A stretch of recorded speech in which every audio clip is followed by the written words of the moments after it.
Hey everybody, Billy Watkins here with the Whole Package by Premier Packaging. I'm coming to you today from our distribution center in Louisville, Kentucky. We'll be talking to a lot of the folks that work at the distribution center and make the magic happen for our customers. Let's take a look. I'm talking to April Angus right now, Logistics Coordinator with sir. Premier. Thank you. Oh, you don't have to call me sir. Thank you for letting me awkwardly sit at your desk. You're very welcome. This is fun. I'm hoping someone calls you because I'm going to pick up the phone and answer it. screw with them. So we're here at our Louisville DC. You are Logistics Coordinator. How long you been at Premier? It'll be 2 years in March. And how'd you come into this current position? We were relocating back to the Louisville area, Okay. and I applied for the job. We were talking, you and your husband, and he moved around quite a bit. Yeah, You've been we're both everywhere. Louisville natives, Okay. but we were relocating back to the area, and I found the job online and applied for it, and here I you was are. a lucky winner. So tell me a little bit about what logistics coordination is and what that means for this warehouse. Okay, so what I do is I work on the receiving end of it. So any inbound trucks that we get Okay. that have product on it, from LTLs to small parcels, what my job is to receive that inventory into the system for it to be put in to the rack system. So what I do is from the point that they come, Yep. I assign a door, I get their paperwork, verify everything on the paperwork is correct. Then I enter the information into the system, create the tags, and then we're able to receive the product in. Are you, it's going to be like a pop quiz. How many receiving doors do we have here? In all total, 39. Oh, wow. Okay. And this is all either resale items, I'm assuming, and I mean, it's a little bit of everything. What kind of stuff are we receiving here on a daily basis? Corrugated, Okay. bags, Sure. tape guns, anything related to packaging supplies. Yep. So it feels like this job would require a lot of organizational skills. Is that something you have? Yes, as far as like making sure that your POs are processed correctly, Yeah. your paperwork's filed correctly, making sure it gets scanned to the accounting department for the POs to get paid when the vendor sends the bills. Very important. Yeah, so, and I make sure that when the bills come, the POs come into the office, everything's stamped, has my signature on it, dated, that way they know it's all been verified. Yeah, and if you're putting your name on it, you want to make sure it's right. Absolutely. How do you stay on top of everything? How many trucks on an average day are you receiving in? It depends. Right now, we're kind of slow after coming out of peak, Right. so it'll generally pick up again. Right now, I'm receiving on average 5 to maybe 10 trucks Okay. Seems like daily, a lot to me. depending. Yeah. Yeah, depending. Right now, we're getting a lot of LTL deliveries, so inbounds we're usually averaging about 3 to 5 a day, depending on when the carriers schedule their appointments. And what was it like during peak? I mean, how crazy did it get? This year actually it wasn't too crazy. It was pretty manageable, but Okay. it was steady, so that's good. I guess we start as early as we can and Yeah, bring usually stuff in to spread it around out. October Yeah. it starts picking up a little bit and then goes all the way through generally the week before Christmas. So at least right now you can breathe. Yeah, you're a little playing bit. catch up a little bit. What other skills do you find useful for this job? Well, it's good to have knowledge of the inventory processes Right. as well, because if you do have issues that come out, say like a vendor sends in their PO for payment and they say, hey, we actually sent you this much, but you only received this much. You can go in and check the inventory, get with the inventory team, kind of figure out how that goes, Right. goes and make sure that our counts were verified correctly on inbound. Also a little bit of knowledge regarding how the systems work, Right. especially like using a program like ASI. yeah. Yeah, so familiarizing yourself with that. Detail oriented, you have to be very detail oriented. And being 2 years in, what was that learning curve like for you, especially with ASI? I mean, was it Learning ASI was not too bad. I Okay. also have inventory experience Okay. and cross-docking experience, picking experience, Yeah. so that helped. I was already in this field Okay. as far as with and then what about just learning about the product itself? Have you gained knowledge of tape and tape guns, that sort of thing? Yeah, it's kind of interesting, that you wouldn't think boxes would have that much difference. It's what I would call cardboard before I got into this. Right. Oh, God. You didn't Terrible. Realize the layers that go into that, Yep. and how the inside of a box, like the little square parts, are different than others. So it's there is a lot more than just it being a box. Yeah, and kind of a continual learning process, right? Absolutely. I want to keep this going because I was really hoping someone would call, but I don't get very many calls, and if I do, they're generally not for me. so I'll just spend the rest of the day playing with your stapler. Yeah, there we go. April. Or my scanning gun. You could use the scanning gun. Oh yeah, I see that there. You'll have to teach me a little bit more. April, very nice talking to you today. You too. Thank you for letting me share your desk. Anytime. I'll trade places with you anytime. Give me a call. Yeah. Give me a call. I'll be there. Thank you. All right. Thank you. Hey, I am standing here in our distribution center. We're on location today in our warehouse. Yes, sir. With Tim Weathers. How you doing today? Doing well, Tim. Good to see you. Nice to see you. How long you been with Premier? 4 years now. 4 years ago. Yeah, it's been a great 4 years that I've been here. One of the better companies I've worked for. So how'd you wind up here in the warehouse? A friend required me to come and talk to someone in management that they was hiring. So I went and put my application in, and everything worked smooth from there. Got the job, and here you are. Yes, sir. 4 years in. So how do you like our electric forklifts? The electric forklifts are wonderful. They're very quiet.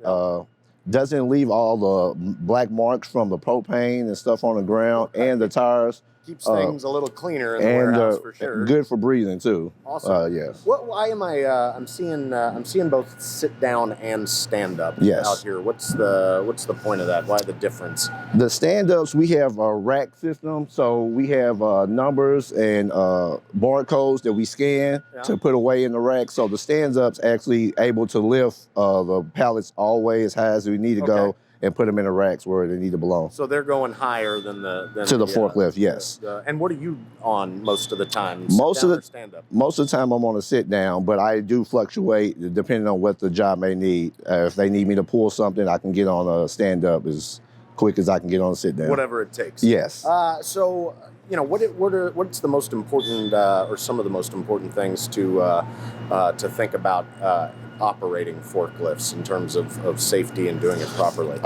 Make sure all your equipment's working. Make sure your side shift, all the mechanisms are working properly. Yeah. Also, you want to make sure your view is good all the way around so you can see any pedestrians or anything that might be walking by. Right. And so at the start of the shift, you kind of do a checklist of all the operations on the machine? Yes, there's a checklist on the machine. There's a computer that we have to go through. It and makes you do it. Yes, It yes. down and you have to do it. You have to do it. Okay, yes, cool. sir.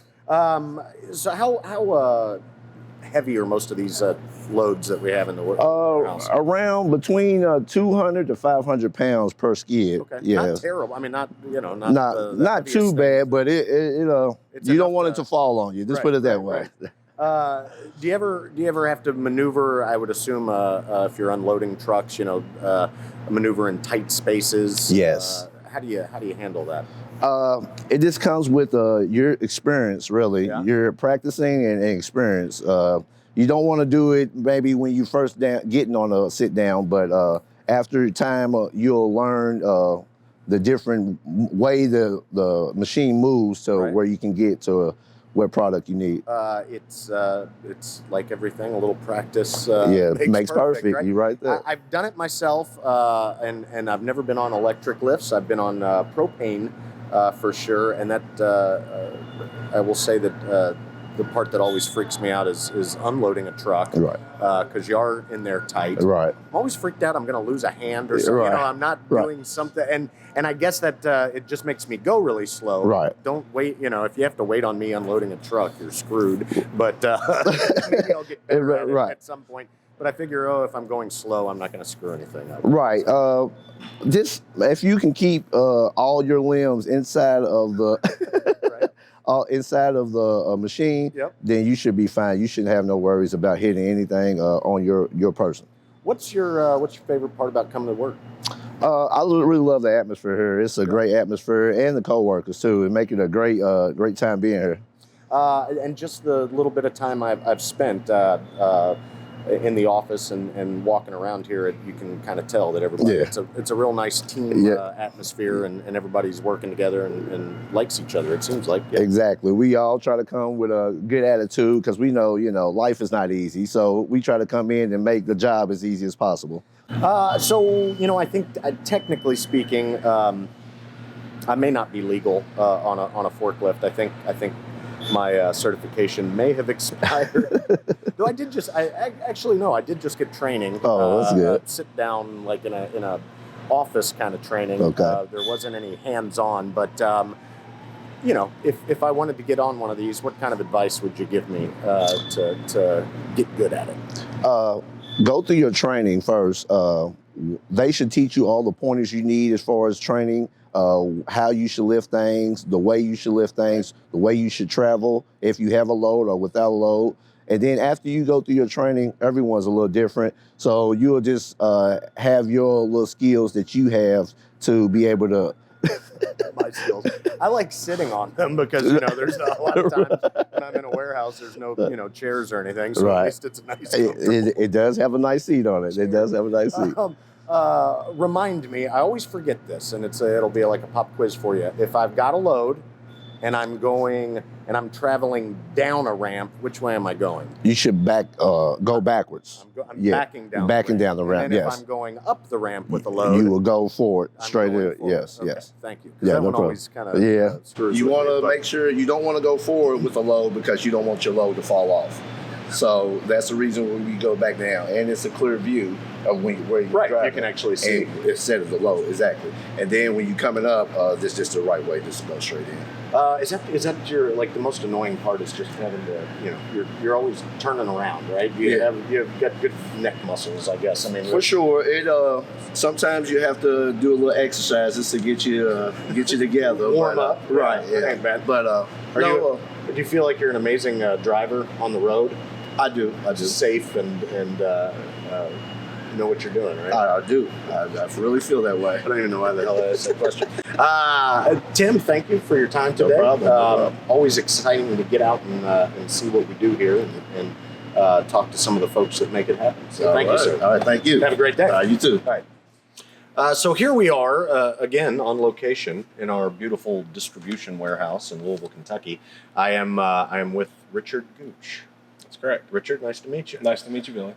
Just been talking a little bit about some stuff back here, surrounded by material. How long have you been with Premier? I've been here since 2021. 2021, so going on your third year. Yes, sir. How'd you wind up at Premier? I was referred by a friend that works here. He told me great things about the benefits of working here, right. And I couldn't wait to get in the door. Have you were you in the distribution field before? Yes. So you had forklift experience, Absolutely. And you are you're a forklift driver, Yep, right? certified forklift operator. And how do you like these electric forklifts we have? Oh, they're great. They're much better than the liquid propane. Did you come from an environment with Yes. liquid propane before? Yes. They create a lot of soot and just general dust.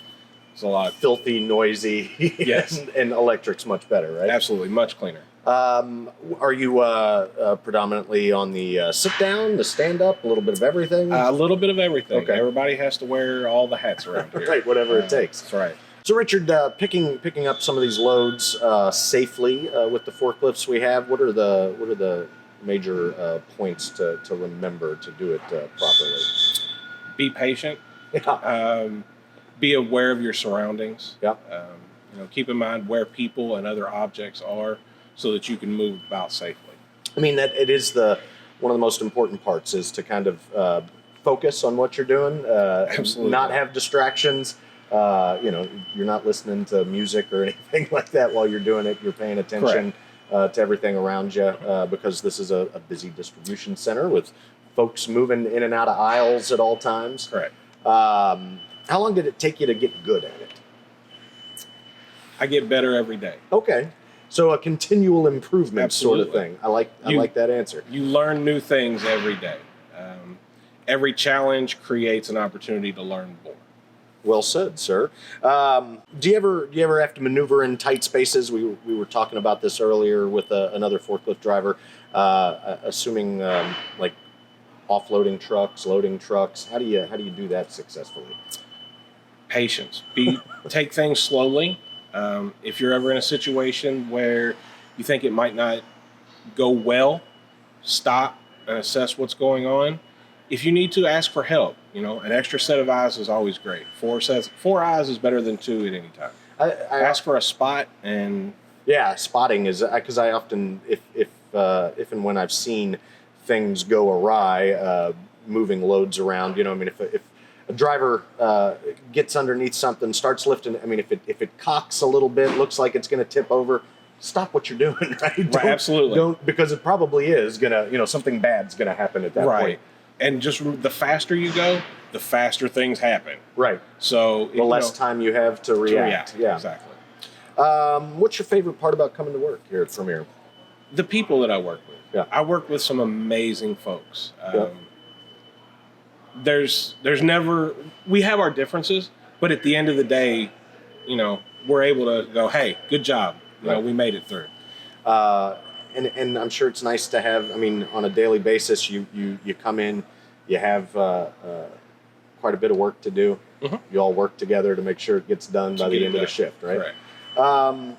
So what kind of tips or pointers would you have for me if I'd like to continue to successfully drive a forklift? I do it occasionally with my job, and most of the time it freaks me out. Again, how do I get past that? Again, be patient and, take your time, make your sets good, and, don't, if it looks like it's going to be wobbly, stop, reassess, and maybe there's something that you can do to fix it, make it look better. Right. Don't just barrel through. Correct. Like, don't try and rush through your day. Take your time, Right. make sure things are done correctly and properly. If you do it right the first time. You don't have to do it again. Yeah, well said. Richard, very nice to meet you, sir. It was nice to meet you, Billy. Thank you. Thanks. So we're talking to Mitch Payne. Mitch, hi. Hello, how you doing? I'm doing well. Good. We're here in a fallout shelter or something. We don't normally do interviews like this. You But don't thank you normally for do letting it. me sit behind your desk. You're more than welcome to. I appreciate that. You are regional operations manager for Correct. Premier. Remind us what your job entails. I'm the regional operations manager for Kentucky and Ohio. Basically, it's now down to 2 facilities, Louisville and Lebanon. Okay. We did have a Canton facility and a Mason one, and we can talk a little bit about that in a little bit. But we condensed those, and now it's 2 locations. Okay. We talked about warehouse management the last time you were on the show, which goes back to like last April.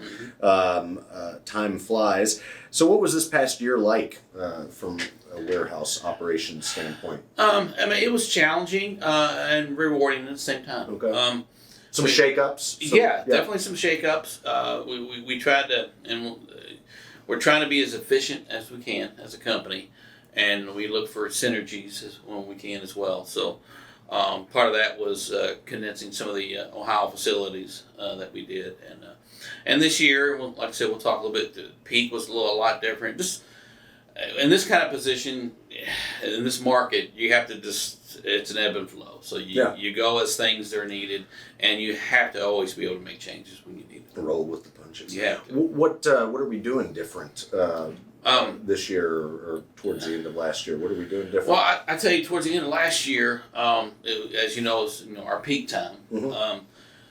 This was probably the smoothest peak we've ever had. Yeah. And when I say that, I understand a lot of that has to do with the economy and everything like that. But I think we were able to do a good job with all the other departments, purchasing, manufacturing. We were able to get together and through a lot of cooperation, we kept the inventories at a manageable level. Right. Because sometimes the distribution centers get overwhelmed with inventory, and people are forecasting a whole lot more than what they actually got. I tell you what, and just walking around here when I got here today and came back this way, I mentioned, wow, looks great in here. Mm-hmm. Clean as can be, and we're not that far out of peak. No. You would still expect, in years past, I would have expected there to be quite a lot more inventory out there. Yeah, well, quite honestly, we're probably still close to right now around 80 to 90%. Okay. 80% in the warehouse. I do have some inventory on trailers as well. Okay. So if you add it all, I'm probably 85 maybe Okay. percent. And that's where you want to keep a warehouse. Yeah. You got capacity. You have capacity to move, and like I said, you have to breathe a little bit. But we were able to maintain basically what you're seeing now throughout peak, which is unusual because previous peaks I've gone up to 140% Wow. capacity. Wow. And Well, I mean, we we've been couldn't see. doing it for a while, so it's good to hear that we're moving in the right Most direction, definitely. that we're getting better at it. I think so. I think That's it just great. takes a lot of work with a lot of different parties. Yeah. A team effort. I've seen stories where experts are predicting way more sophisticated, data-driven warehouse management systems, a lot of supply chain traceability, automation, robots coming to warehouse management in 2024. Is that just kind of pie in the sky stuff, or are those things that are going to affect us that we're looking at? I mean, that's definitely real stuff that's happening across the country and across the world, really. I'm sure you've probably seen some Amazon facilities, all robotic. You got all that going on. We're not there yet. Right. Obviously, I think the future is a lot of that is moving to that. I will always take it. I like to consider myself a bit old school, but I'm also willing to change, and Right. I can go with the flow. But I'm always going to recognize the importance of people, and I think that is important. No matter how automated you get, it's still the people that have to keep it going. Right. And just getting the right people in the right positions, I think that's crucial. We've heard from other folks today a lot about that, and to a person, everyone has said one of their favorite things about working here are their fellow coworkers. Good. So it does seem like you have the right team in place for sure. Good. Yeah, it's a culture. It's with everything, like safety. They know that's going to be my first and foremost in everything we do. Good deal. What do you plan and hope for Premier in 2024? As I always hope for, last year we had 0 recordables in the warehouse. That's great. For the year. I expect the same thing for this year. Right. And so that again, safety is always going to be number one. Nobody gets hurt. Everybody goes home safe to their families. After that, obviously we want to be as efficient as we can. We want to be as productive as we can. So we've kind of taken a new approach to this year, but I want to be a little more task oriented. So a lot of times you'll look at the layout of the day and what you have to accomplish to get the loads out, that kind of thing. But there's a lot of more specifics that we can look at. We can look at how long is it taking the average person to load this truck. What's our interim time? Is there 30 minutes before they have to get to the other one? Can I have them doing something else? Right. Yeah. But unless you document that, unless you record that, you'll never know what kind of time or how efficient you can be. Right. So that's one of the things we're kind of pushing here is to be a little more task oriented, not just job oriented. Like, hey, I load trailers or I unload. No, what specifically are you doing? Can I do the housekeeping? Do I have time in between trailers for somebody to grab all the garbage cans? Good. I mean, there's one thing to have processes and maybe general knowledge. Sure. To put it in writing, document it. Exactly. That's very and that's where the company as a whole is doing. Oh yeah. Yeah. So it's obviously going to trickle down. So it has to trickle down from my end as well, in order for everyone else to follow. I like the sound of it. Mitch, thank you for letting us use your little office. You're welcome. This is kind of awkward. Did we ever do this in the last interview? I can't remember. We were upstairs. Yeah, I know, but my head's all over the place. But does anyone ever call you Mitch? Bring the pain. Brain the pain? Bring the pain. No, like you're never like on a bad day. Like if they ever see you mad or trust anything me. like that. With Payne is my last name. I'm called a lot of things, and Mitch too. So Okay. it's all good. I'll take it with stride. Thank you very much. Thank you. Always good to talk to you. You too. Look forward to an exciting and prosperous 2024. I do too. Good deal. Thanks, man. Thanks, sir. Appreciate it. Well, I hope you all enjoyed getting to hear from some of the folks that work here at our distribution center. Until next time, I'm Billy Watkins, and this has been The Whole Package by Premier Packaging. Do you have comments, questions, or ideas about this topic? If so, we'd like to hear from you. Please visit primpack.com/podcast to let us know what you think. Thanks.